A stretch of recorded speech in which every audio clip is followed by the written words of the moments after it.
Crystal chandeliers scattered fractured light across 60 faces turned toward Maria Caitlin like sunflowers seeking the sun. She stood in the center of crimson tables, her emerald dress catching the glow, champagne glass raised high. Her auburn hair fell in perfect waves. Her smile was a weapon she had sharpened over 8 years of building an empire. "I have to share a funny story," Maria announced, her voice honey-sweet with an edge of glass. She gestured toward the back wall where Derek Hayes stood in the navy suit she'd chosen that morning. "My dear husband tried to help with tonight's menu planning." Derek's stomach dropped. He suggested his famous beef Wellington. Polite laughter rippled through the crowd. Maria's smile widened. "I had to gently remind him that the last time he made it was 3 years ago. The fire department still sends us Christmas cards." The laughter came harder now. Louder. Derek forced his mouth into a smile, the same smile he'd perfected like a scar that wouldn't fade. Jennifer Ross touched Maria's arm. "That's enough," she whispered, but her voice carried. "What?" "I'm just being honest." Maria turned back to her audience. "Thank goodness someone in this family has a head for numbers." Derek's hands became fists at his sides. Around him, familiar faces studied their plates. Ronald Patterson, the critic who'd made Maria's career. Vincent and Carol Marsh, the investors who'd funded her expansion. No one met his eyes. This wasn't the first time. 6 months of public humiliation, each joke a paper cut that bled in private. His failed restaurant pitch. His supposed inability to grasp basic accounting. None of it true, but truth didn't matter when Maria held the microphone. At the bar, Carlos the bartender spoke quietly. "Tough night." "Just another Tuesday," Derek replied. Carlos glanced at Maria, then back. "Everyone in the kitchen knows how hard you work, sir. We appreciate it, even if my wife doesn't," Derek finished. "Thanks, Carlos." Midnight arrived with the click of departing heels and the rustle of donation checks. Derek wiped down tables while Maria counted money upstairs. Jennifer approached, concern creasing her forehead. "You deserve better than this." "Have you talked to her?" Derek had tried. Each conversation ended the same way. "Too sensitive." "Just joking." "Develop thicker skin." Eventually, silence became easier than hope. "Maria and I will work it out," he said, the lie tasting familiar. He was heading for the back exit when he noticed Maria's briefcase on the hostess stand. He picked it up. Papers slipped free and scattered across the floor like accusations. One document stopped his breath. "Offshore account transfer, confidential. $200,000. For months of transfers. Brennan Holdings, LLC." A name that meant nothing and everything. Derek's hands trembled as he gathered the papers, his heart a drum in his chest. Maria was meticulous. This wasn't a mistake. Upstairs, he found her and Jennifer huddled over a laptop, laughing about something he wasn't meant to understand. "You forgot your briefcase," he said, keeping his voice flat. Maria barely looked up. "Leave it by the door." "We're busy." He set it down, turned to leave, then saw it. A second phone on her desk, half hidden under a magazine. Expensive. New. Not her business phone. Not her personal phone. Derek drove home through empty streets, the dark windows of their suburban house waiting like a held breath. He sat in the driveway for 20 minutes, pieces of a puzzle scattered in his mind. Offshore transfers. Secret phone. Constant cruelty. The picture was there, blurred but forming.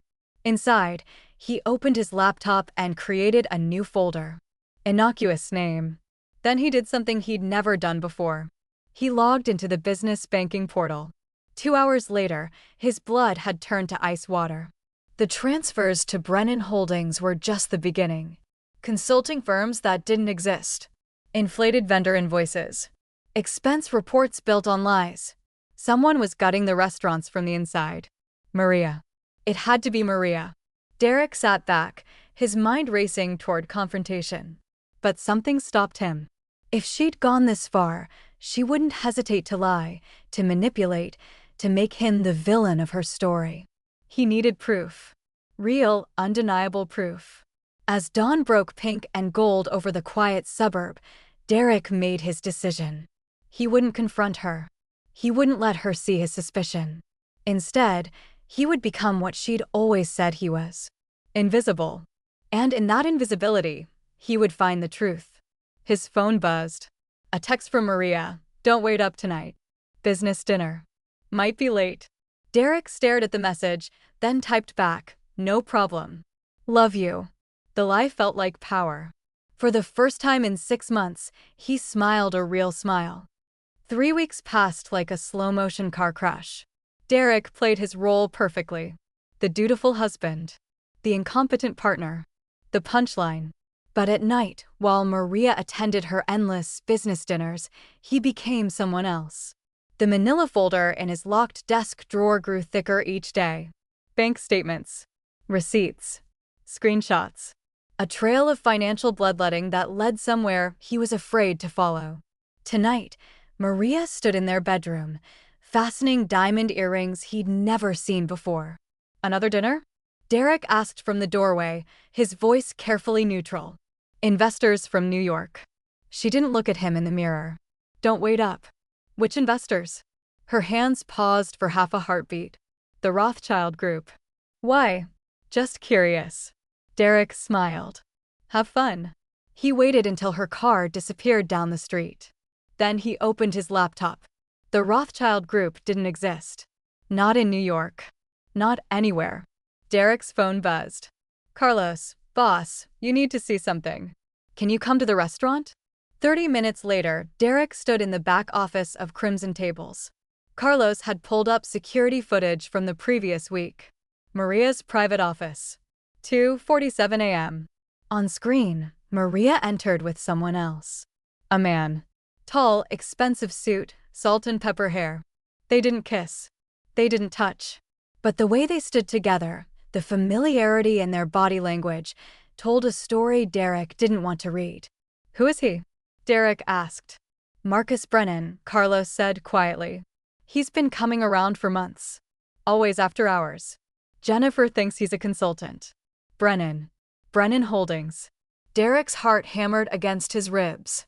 "Carlos, you can't tell anyone about this." "Not yet." "What are you going to do?" "I don't know." Derek stared at the frozen image on screen. "But I need more time."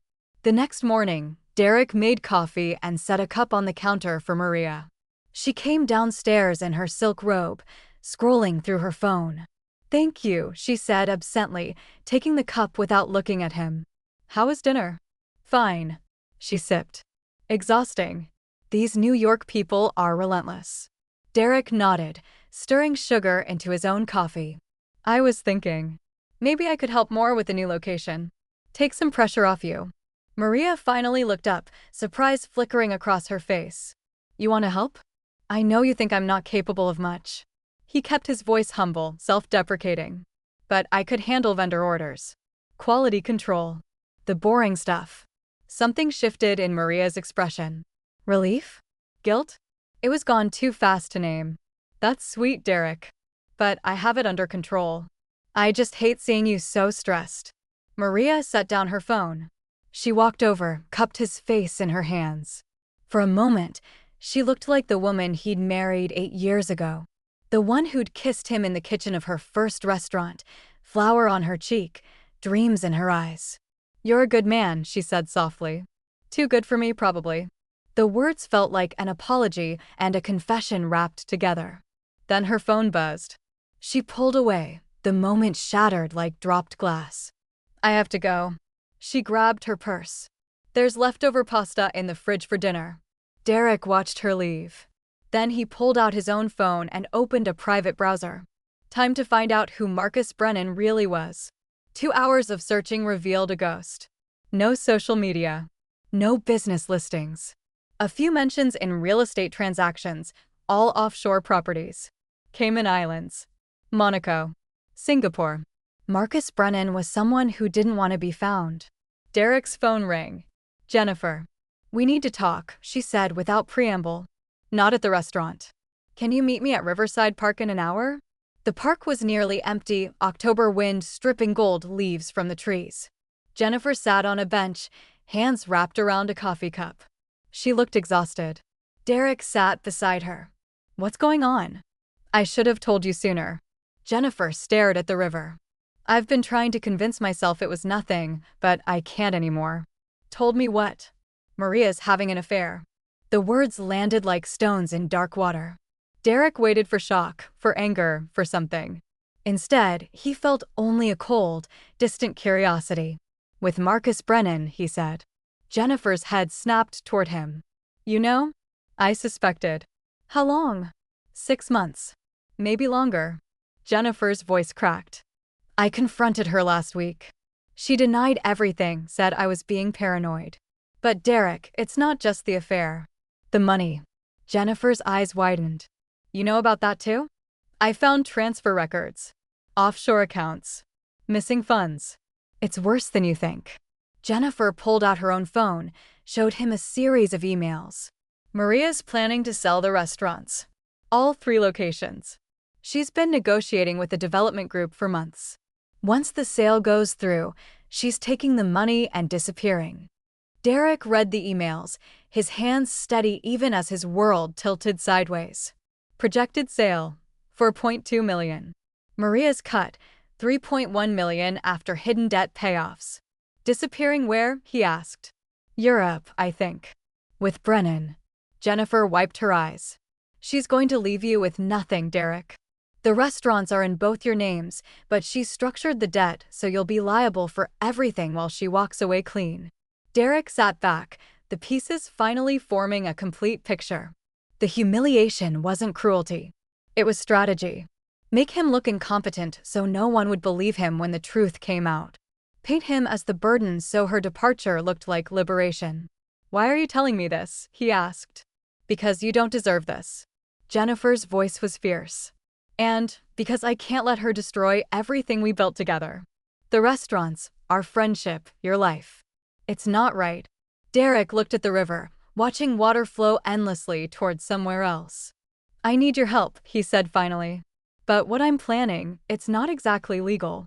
If you're in, you're all the way in. Jennifer met his eyes. What do you need? Derek smiled, and it was nothing like the smile Maria knew.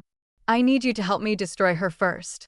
The plan took shape over whiskey in Jennifer's apartment, blueprints and bank statements spread across her coffee table like a map to war. The sale closes in 3 weeks, Jennifer said, circling a date on the calendar. After that, the money transfers and she's gone. We have to move before then. Derek studied the paperwork. Maria had been meticulous, routing funds through shell companies, creating false debts, building a maze of financial lies. But every maze had an exit. What about Brennan? He asked. He's the key. Jennifer pulled up a photo on her laptop. Marcus Brennan at a charity event, arm around Maria's waist, both of them smiling like they owned the world. He's not just her lover. He's her partner in this. He helped structure the offshore accounts. So if we expose him, we expose her. It's not that simple. Jennifer's jaw tightened. Brennan has connections. Political connections. The kind that make problems disappear. If we go at him directly, we'll lose. Derek leaned back, thinking. Outside, rain began to fall, tapping against the windows like impatient fingers. What if we don't go at him directly? Derek said slowly. What if we make him come to us? 3 days later, Derek sent an email from an anonymous account to Brennan's private address. Subject line, I know what you're doing. The message was simple, meet me at Warehouse District Pier 7, midnight tonight. Come alone, or the financial records go to the FBI. Derek didn't know if Brennan would show. But greed made people predictable and Brennan had millions on the line. At 11:45 p.m., Derek stood in the shadows of Pier 7, rain soaking through his jacket. Jennifer waited in a car 3 blocks away, ready to call the police if things went wrong. Brennan arrived at exactly midnight, stepping out of a black Mercedes, phone glowing in his hand. He looked around, cautious, but not afraid. Show yourself, Brennan called into the darkness. Derek stepped into the light of a street lamp. Hello, Marcus. Recognition flickered across Brennan's face. You're Maria's husband.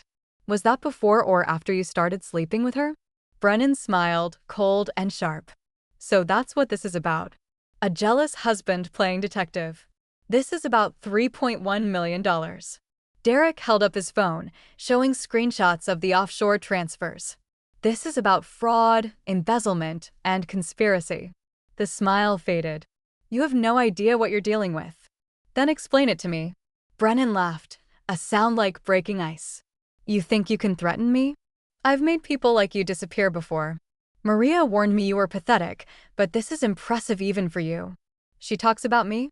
She complains about you. Brennan stepped closer, rain dripping from his expensive coat.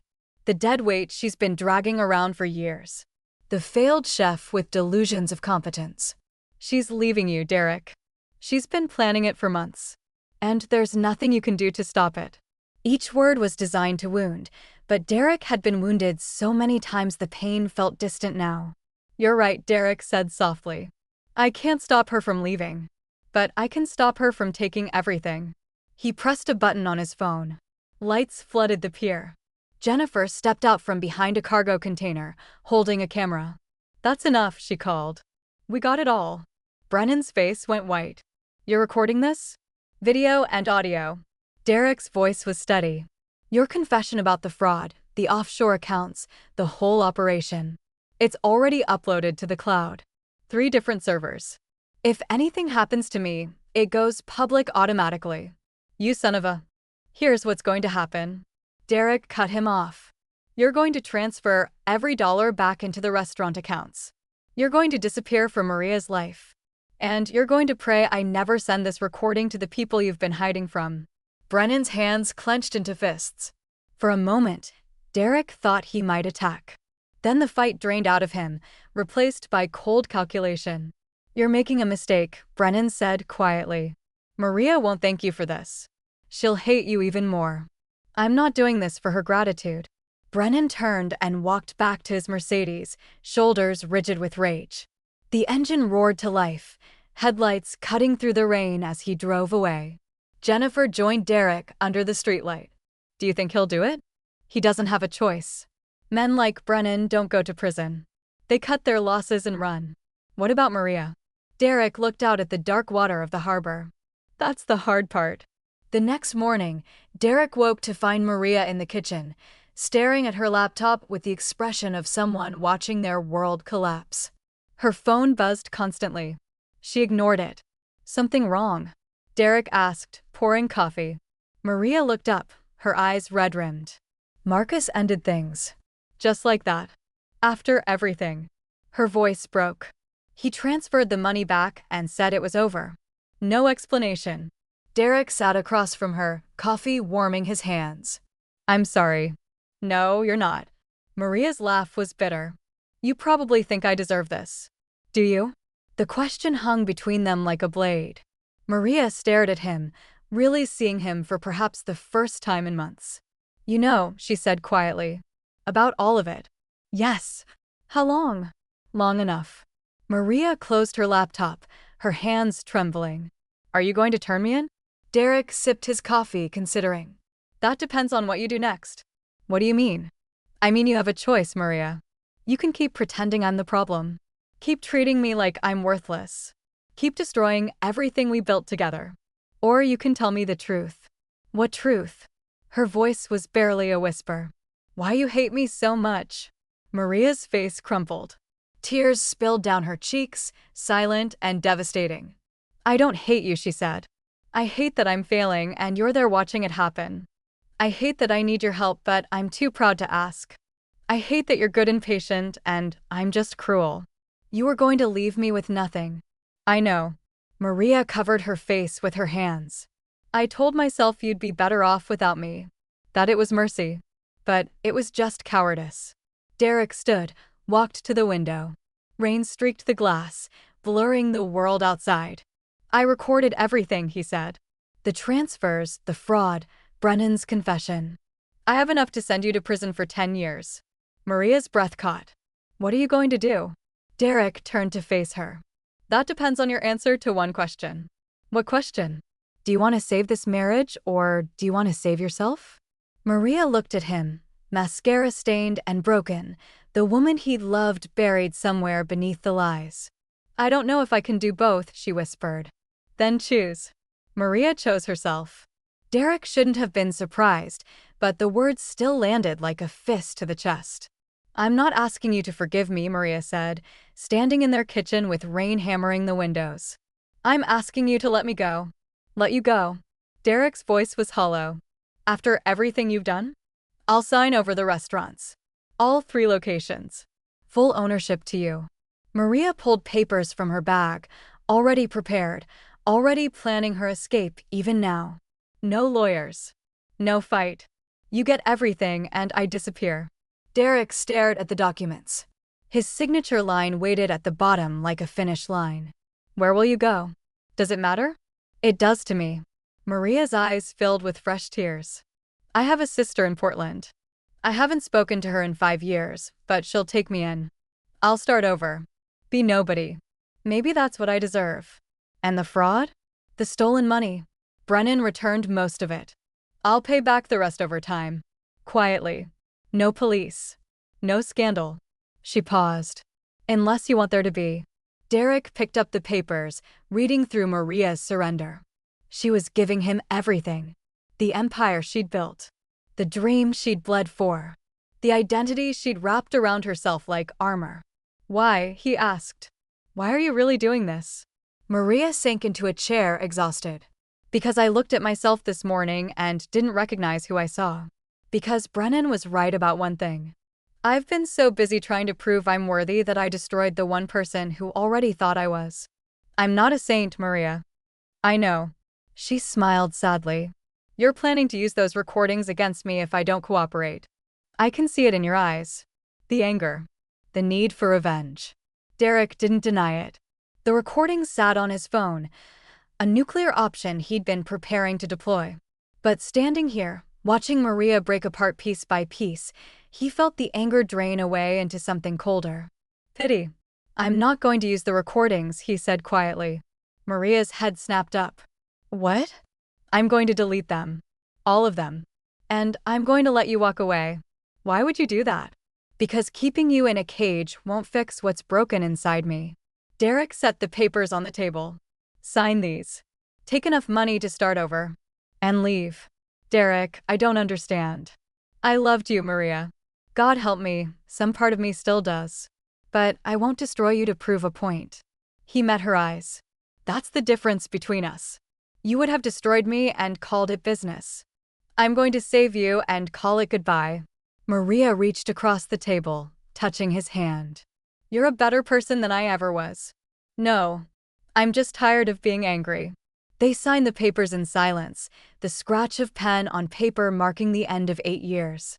When it was done, Maria stood, gathered her things, and walked toward the door. She paused at the threshold. "For what it's worth, the Beef Wellington story wasn't true. Your Beef Wellington was perfect. I just needed everyone to think you weren't." "I know. Goodbye, Derek." The door closed. Derek stood alone in the kitchen, papers scattered across the table like debris from a shipwreck. He waited for relief, for triumph, for something other than this hollow ache. His phone buzzed. "Jennifer, is it done?" "Derek, it's done." "Jennifer, are you okay?" He stared at the message for a long time before typing, "I will be." But he wasn't sure if that was true. 2 weeks later, Derek stood in Crimson Tables after closing, the restaurant empty except for the ghost of conversations past. He'd spent the day meeting with lawyers, restructuring debt, planning the future. The business was salvageable. Barely. Jennifer found him standing at the bar, staring at the spot where Maria used to hold court. "The staff wants to throw a party," Jennifer said. "Celebrate the new ownership. New beginning and all that." "I'm not in a celebrating mood." "I know." Jennifer sat beside him. "But they believe in you, Derek. They always have. Even when Maria made sure no one else did." "What if I fail?" "Then you fail. But at least you'll fail as yourself, not as someone else's punchline." Derek turned to face her. "I couldn't have done this without you. Why did you risk so much to help me?" Jennifer was quiet for a moment, her fingers tracing patterns on the bar. "Because 8 years ago, when Maria opened this place, you were the one who believed in her. You gave up your own dreams to help build hers. And she forgot that. But I didn't." "Jennifer, I'm not asking for anything," she said quickly. I just needed you to know that someone saw what you sacrificed. Someone remembers. Derek's phone buzzed. A text from an unknown number. Thank you for letting me go. I hope you find peace. I hope you find someone who deserves you. M. He showed Jennifer the message. She read it and shook her head. Even in goodbye, she makes it about her. Maybe. Derek deleted the message. But she's right about one thing. I do deserve better. So what now? Derek looked around the restaurant, seeing not what it was but what it could become. Not Maria's empire. Not a monument to someone else's dream. His. Now, he said, we rebuild. Different. Better. Ours. Jennifer smiled. I like the sound of that. They sat in comfortable silence, two survivors of the same storm, watching night fall through the windows. Outside, the city moved on, indifferent to small tragedies and smaller triumphs. But inside Crimson Tables, something new was beginning. Derek pulled out his phone and opened his photos. There, saved in a hidden folder, were the recordings. Brennan's confession. Maria's fraud. The evidence he'd promised to delete. His thumb hovered over the delete button. Then he closed the app and put the phone away. Some insurance policies were worth keeping. Just in case. 6 months passed like a fever breaking. Crimson Tables transformed under Derek's leadership. New menu. New vision. The staff whispered that the food tasted different now. Better. Like it had soul again. Derek stood in his office, reviewing profit margins, when Jennifer knocked on the open door. You need to see this, she said, her voice strange. She handed him her phone. A news article, local businesswoman arrested in Portland fraud scheme. Maria's photo stared back at him from the screen. Derek read quickly. She'd partnered with someone new. Tried to replicate the restaurant con. But this time, there was no Derek to cover her tracks, no one to fix her mistakes in the shadows. The FBI had been watching. She was facing 20 years. Derek. Jennifer's voice was gentle.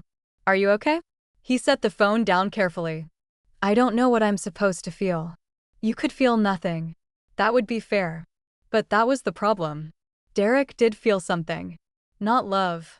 Not anymore. But a hollow sadness for the woman Maria could have been if she'd chosen differently. His phone rang. Unknown number. He almost didn't answer. Derek.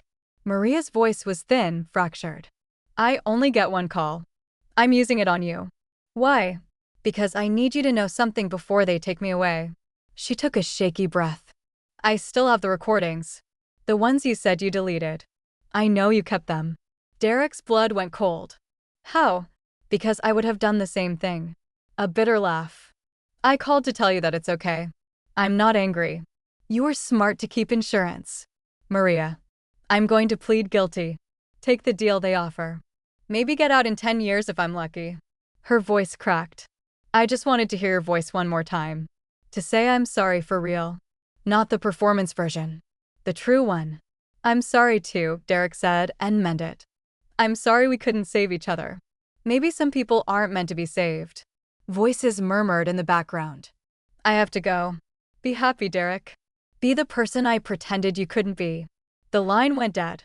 Derek sat in silence, phone pressed to his ear like he could hold on to the ghost of connection. Jennifer watched him with careful eyes. Are you going to use the recordings now? She asked. Make sure she gets the maximum sentence? Derek thought about revenge. How he'd imagined this moment during those long nights of investigation. Maria behind bars. Justice served. Victory his. But sitting here in the office of a restaurant that finally felt like his own, the fantasy tasted like ash. No, he said finally. She's already destroying herself. She doesn't need my help. Jennifer nodded slowly. That's very forgiving of you. It's not forgiveness. Derek stood, walked to the window overlooking the dining room. Below, the evening shift prepared for opening. Carlos arranged tables. The new sous chef tested a sauce. Life moving forward. It's acceptance. Maria made her choices. I made mine. We both have to live with them. And the recordings? Derek pulled out his phone. This time, he didn't hesitate. He selected the hidden folder, the evidence he'd kept for 6 months like a loaded gun. Delete. Confirm. Permanent. Gone. There, he said. Now it's really over. Jennifer smiled, relief softening her features. What about us? The restaurant. What about us? I know, I'm just the business partner now. Maria's best friend turned traitor. I wouldn't blame you if you wanted me gone too. Derek turned to face her fully. Jennifer, you saved my life. You risked everything to tell me the truth. Why would I want you gone? Because I knew what she was doing for months, and I didn't stop her sooner. Tears gathered in Jennifer's eyes. I let you suffer because I was afraid of losing my friend. That makes me complicit. You told me when it mattered. That's what counts. Is it enough? Derek crossed the office, pulled Jennifer into a hug. She stiffened, then relaxed, tears soaking into his shirt. It's enough, he said quietly. More than enough. They stood like that for a long moment, two people who'd survived the same war, finding comfort in shared damage. When they pulled apart, Jennifer wiped her eyes. So what happens now? Derek smiled. Now we open for dinner service. Now we keep building. Now we move forward. That's simple. That's simple. That evening, Derek stood at the entrance of Crimson Tables, greeting guests as they arrived. Familiar faces. New faces. People who came for the food, not the drama. Not the empire. Just the food. Ronald Patterson, the food critic, appeared at the door. He extended his hand.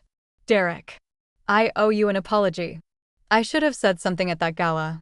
About how Maria treated you. It was wrong. Derek shook his hand. You're here now. That's what matters. Patterson smiled. I'm doing a review next week. Fair warning. We'll be ready.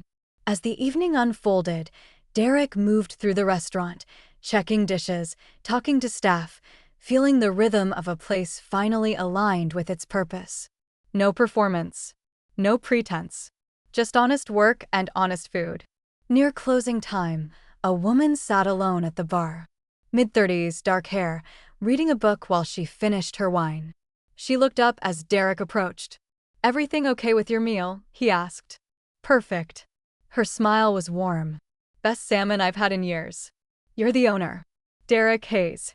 Claire Morrison. She closed her book. I'm new in town. Friend recommended this place. Said it had an interesting story. Most places do if you dig deep enough. Do you regret it? The story, I mean. Derek considered the question. The pain. The betrayal. The long nights of investigation and longer nights of doubt. The recordings he'd kept and finally deleted. Maria behind bars. The marriage that had died slowly, then all at once. No, he said finally. I don't regret it.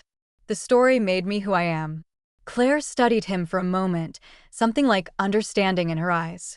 That's a good answer. They talked until closing, easy conversation that felt like possibility. When she left, she paused at the door. I'll come back, she said. I hope you do. After she was gone, Derek locked up alone. The restaurant was quiet, clean, ready for tomorrow. He stood in the center of the dining room where Maria used to command attention and felt nothing but peace. His phone buzzed. A news alert. Portland woman sentenced to 12 years in fraud case. Derek read the headline, then closed the app. Some chapters ended whether you wanted them to or not. He turned off the lights, locked the door, and walked into the cool night air. The city sparkled around him, full of stories he'd never hear, tragedies and triumphs playing out in windows and doorways. His story was just one among millions. Not special. Not unique. But it was his. And for the first time in years, that was enough. Derek Hayes went home to an empty house that didn't feel empty anymore. He poured a drink. He sat in his favorite chair. He closed his eyes and listened to the silence. In that silence, he heard no accusations. No lies. No performances. Just peace. And in the morning, he would wake up and build something beautiful. Not for Maria. Not for revenge. Not for redemption. For himself. The end.